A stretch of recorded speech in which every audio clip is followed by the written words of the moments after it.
బెంగళూరులో ఓ rowdy sheeter murder case ప్రస్తుతం hot టాపిక్గా మారింది. ఆ హత్య కారణంగా రాజకీయ నాయకులకు ల్యాండ్ మాఫియాకు మధ్య గల చీకటి సంబంధాన్ని మరోసారి వెలుగులోకి వచ్చాయి. ఇక ఈ లింకులు బయటపడడంతో ఈ కేసును సిఐడికి అప్పగించింది కర్ణాటక సర్కార్.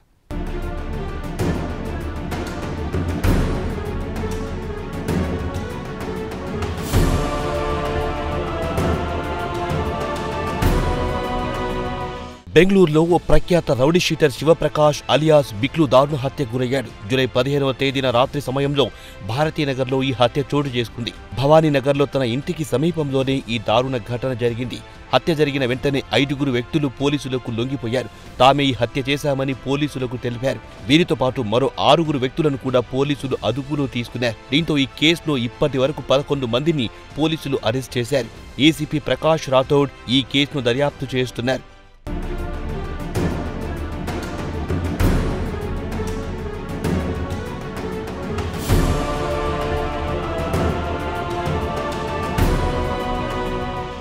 హత్య గురైన రౌడీ షీటర్ తల్లి పోలీసులను ఆశ్రయించింది. అనేక విషయాలు వెల్లడించింది. కేఆర్పుర నియోజకవర్గం ఎమ్మెల్యే బసవరాజ్ తన కుమారుడు హత్యకు కారణమని ఆమె తన ఫిర్యాదులో తెలిపింది. పోలీసులు నమోదు చేసిన ఎఫ్ఐఆర్లో బసవరాజ్ 5వ అనుమానితుడిగా ఉన్నారు. పోలీసులు నోటీసులు జారీ చేయడంతో ఎమ్మెల్యే బసవరాజ్ 2 సార్లు విచారణకు హాజరయ్యారు. తనకి కేసుతో ఎటువంటి సంబంధం లేదని పోలీసులకు వివరించారు. పోలీసుల విచారణలో తాను సహకరిస్తున్నారని, తిరిగి ఎప్పుడు రమ్మంటే అప్పుడు వస్తానని పోలీసులకు తెలియజేశారు.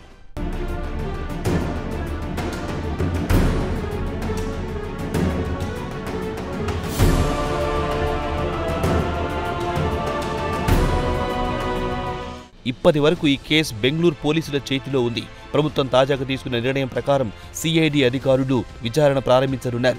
కేసును మరింత లోతుగా విచారించనున్నారు. Additional director general BK Singh ఆధ్వర్యంలో విచారణ మొదలు కానుంది.